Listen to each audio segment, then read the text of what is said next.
राधा को पिज्जा खाना बहुत पसंद था। वो महीने में एक बार तो पिज्जा जी भर कर खाया करती। ऐसे ही एक दिन सिद्धार्थ राधा को पिज्जा खिलाने बाहर नहीं ले जाता तो राधा लड़ने लगती है। मैंने आपसे कभी पिज्जा के अलावा कुछ और मांगा है क्या? महीने में बस एक बार ही पिज्जा खाते हैं, अब उसके लिए भी आपके पास वक्त नहीं है। वाह, क्या पति है मेरा, मेरी तो किस्मत ही खराब है। अच्छा, अब तुम्हें एहसास हुआ है? बहुत देर लगा दिया एहसास करने में। चलो कोई फायदा नहीं है पछताने का, जो होना था सो तो हो गया। तुम्हारी लाख कोशिश करने के बाद भी अब मैं तुम्हारा पति हूँ, पति। बेचारी। मैंने ऐसा कब कहा कि मैंने शादी के लिए मना किया था? अब आप मुझे अपनी बातों में फंसा रहे हो, ये गलत बात है। अच्छा, अब फंसा भी मैं रहा हूँ। लो कर लो बात। अरे यार, तुमने मुझे फंसाया है अपनी जुल्फों के जाल में। हाय क्या जुल्फे हैं तुम्हारी। हाय, आपकी इन्हीं बातों पे मैं फिदा हूँ। जब भी आप मुझसे ऐसे बात करते हो तो मैं सब कुछ भूल जाती हूँ। ठीक है राधा, थोड़ा काम से बाहर जा रहा हूँ, मिलता हूँ शाम को। ठीक है, तुम खाना लगा के रखना, साथ में खाएंगे। तब तक तो मैं आ ही जाऊंगा। ठीक है जी, आप जाओ और जल्दी आना, और साथ में आते हुए पिज्जा भी लेते आना, वरना घर में आ जाओगे लेकिन अपना कमरा यहाँ है ये भूल जाना। अच्छा, तुम्हें याद है पिज्जा का? अभी तो बोल रही थी, जब भी मैं प्यार से बात करता हूँ ना तुम सब भूल जाती हो। झूठी कहीं की, झूठ बोलते हो, शर्म नहीं आती तुम्हें? अब आप जाइए, आपको देर हो रही होगी। जो कहा है वो याद से लेकर आना, वरना बाहर ही सो जाना। सिद्धार्थ जरूरी काम से बाहर चला जाता है और जब लौट कर आता है तो राधा के लिए पिज्जा लेकर आता है। ऐसे ही कुछ दिन गुजरते हैं और ऐसे ही एक दिन राधा और उसकी सास सुनीता बाजार जाती हैं। तभी राधा पिज्जा की दुकान देखकर अपनी सास को कहती है, माँ जी वहाँ देखिए पिज्जा की दुकान, चले क्या पिज्जा खाने? बहुत दिन हो गए हैं पिज्जा खाए हुए। मुझे नहीं खाना ये पिज्जा वगैरह। तुझे खाने का मन है तो सिद्धार्थ को बोल दियो, वो ऑफिस से आते वक्त ले आएगा। उनको नहीं कहना, बहुत बहाने बनाते हैं। वैसे भी पिज्जा गरम गरम ही अच्छा लगता है, वो हमेशा ठंडा पिज्जा लेकर आते हैं। चलिए ना माँ जी आज मेरे लिए, मुझे भी इसी बहाने गरम पिज्जा खाने को मिल जाएगा। कितना बहाने बनाती है तू बहू, वो भी एक पिज्जा के लिए। मुझे एक बात बता, तेरे घर वालों ने कभी तुझे पिज्जा नहीं खिलाया क्या? तू यहाँ पर अपनी सारी कसर पूरी कर रही है। माँ जी वक्त आने पर बताऊंगी, वो भी आराम से। अब पिज्जा खाने चले। राधा अपनी सास को जबरदस्ती शॉप पर ले जाती है और वहां जाकर कोकोनट पिज्जा ऑर्डर करती है।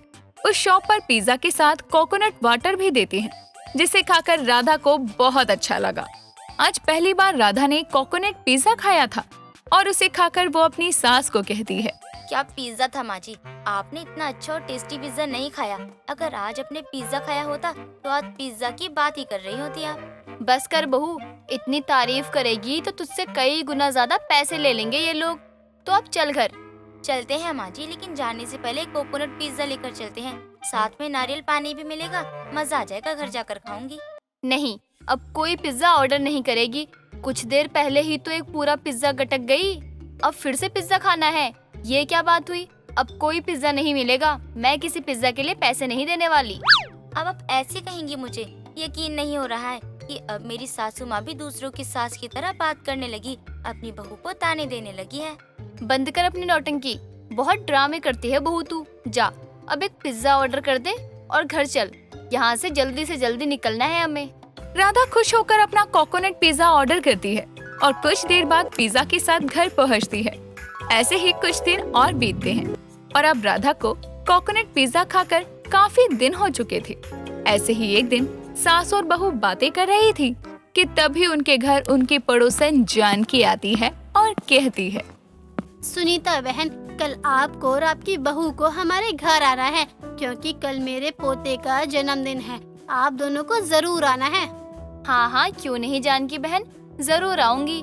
आपके पोते का जन्मदिन है, हम सास बहू जरूर आएंगे। लेकिन जानकी चाची, आप बर्थडे पर क्या बनाओगी? वो क्या है ना, मुझे कोकोनट पिज्जा बहुत पसंद है। अगर आप मेरे लिए वही मंगवा दोगी तो मैं आ जाऊंगी। राधा, छोटे बच्चों का बर्थडे है, वहाँ से तुझे पिज्जा खाने का मन है तो शॉप पर जाकर खाइयो। माँ जी अब जब बुला रही हैं तो मैंने सोचा सभी लोगों को उनकी पसंद का खाना खिलाया जाए, शायद इसीलिए मैंने भी अपनी पसंद बता दी। सुनीता बहन नादान है आपकी बहू, इसलिए ऐसा बोल दिया। खैर मैं उसे समझती हूँ। सुन बहू, जन्मदिन में हर किसी के पसंद का खाना नहीं बनता। लेकिन चाची, मैं अपने जन्मदिन पर सभी को अपने पसंद का खाना खिलाऊंगी। सभी को पिज्जा पसंद है, इसीलिए मैं सभी को पिज्जा ही खिलाऊंगी। तुझे किसने कह दिया कि सभी को पिज्जा ही पसंद आता है खाने में, वो भी उटपटांग पिज्जा कोकोनट वाला। माँ जी सच बता रही हूँ, मुझे कोकोनट पिज्जा बहुत पसंद है। और जानकी चाची, मैं आपके पोते के बर्थडे में जरूर आऊंगी, लेकिन आपको मेरे लिए कोकोनट पिज्जा लेकर आना होगा। लेकिन बहू, पिज्जा तो सुना है, लेकिन ये कोकोनट पिज्जा क्या होता है, कैसा टेस्ट होता है, कभी खाया ही नहीं मैंने। किससे पूछ रही हो जानकी बहन, मत पूछो, अभी तो खा ही रही थी, पता नहीं कैसे कैसे खाना खाती है। ज्यादा नहीं माँ जी, बस एक बार खाकर देखिए, फिर आपको पता चलेगा कि टेस्ट में बेस्ट है या नहीं और दूसरे पिज्जे से। राधा और सुनीता कोकोनट पिज्जा के बारे में बात करते हैं। जानकी इन दोनों की सारी बात सुनकर घर वापस चली जाती है। ऐसे ही कुछ दिन और बीत जाते हैं। अब धीरे धीरे राधा अपनी सास को और पति को जबरदस्ती पिज्जा खिलाया करती। एक शाम राधा ने डिनर में कोकोनट पिज्जा मंगवाया था और उस पिज्जा को देखकर सिद्धार्थ कहता है, क्या बात है राधा, तुम्हारे चक्कर में अब हमें भी कोकोनट पिज्जा खाना पड़ेगा। मुझे पता नहीं है तुम्हें ये पागलपन कैसे लग गया। अरे ये पिज्जा खाने का, अरे नॉर्मल पिज्जा खाया करती थी, लेकिन अब कोकोनट पिज्जा चाहिए इनको। प्लीज सिद्धार्थ, मेरे लिए खा लो, गुस्सा मत करो आप, वरना मुझे बुरा लगेगा। सिद्धार्थ, आपको पता है ना, आप गुस्से में कितने हैंडसम लगते हो। तुम्हारी तरह बेवकूफ नहीं हूँ मैं, जो ऐसी बात सुनकर पिघल जाऊंगा। अगर मुझे खाना नहीं मिला ना, तो तुम नहीं जानती मैं क्या क्या करूँगा। मतलब क्या है आपका? आप मुझे धमकी दे रहे हो? अगर आप मुझसे प्यार करते हो ना, तो मुझे धमकी नहीं दोगे और मुझसे प्यार से बात कीजिए। सिद्धार्थ और राधा जोर जोर से बातें कर रहे थे। उनकी आवाज सुनकर वहाँ सुनीता आती है और वजह पता चलने पर सुनीता अपनी बहू से कहती है, बहू, बात तो सिद्धार्थ बिल्कुल सही कह रहा है। तू अपने कोकोनट पिज्जा खाने के चक्कर में हमें भी जबरदस्ती खिलाई जा रही है। हमें नहीं खाना, बस इतनी सी बात है। हाँ, मुझे नहीं खाना तुम्हारे कोकोनट वाला पिज्जा। अरे यार, वाहिया टेस्ट होता है इसका, पता नहीं तुम्हारे गले के नीचे कैसे उतर जाता है ये।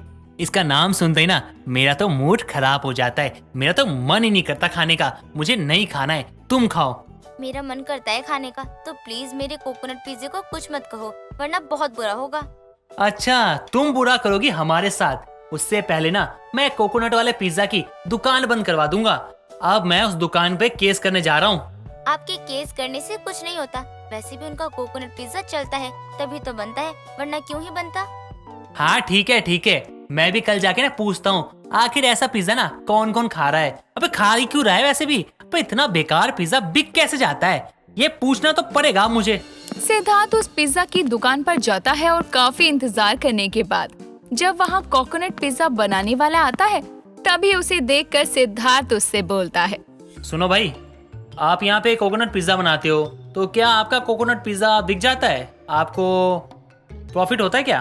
क्या बताओ है क्या, एक अयप्पू सी पागल औरत आती है और कहती है कि हमको कोकोनट पिज्जा खाना है। हम कहते हैं बैठिए मैडम, लेकिन कोकोनट पिज्जा तो हम नहीं बनाते हैं, कोई और पिज्जा खाएंगी तो बताइए, वरना दूसरी दुकान चाहिए। तो कहती है कि अगर हमको खाना है तो कोकोनट पिज्जा खाना है, बनाना है तो तुमको ही बनाना है, और खाना है तो अभी खाना है, अभी बना के दो। हम कहते हम नहीं बनाते हैं, तो हमसे जबरदस्ती बनवाती है और चार खा जाती है। क्या बात कर रहे हो? अब तो आपको कोकोनट पिज्जा बनाने की कोई जरूरत ही नहीं है। अगर वो औरत दोबारा आए ना, तो उसे कह देना आपके कोकोनट पिज्जा की वजह से ना मैं अपना दुकान खो नहीं सकता। सिद्धार्थ की बात वो दुकानदार मान जाता है और जब राधा उसकी शॉप पर पिज्जा खाने जाती है तो उसे मना कर देता है और इस तरह राधा का कोकोनट वाला पिज्जा खाने का शौक ही खत्म हो जाता है।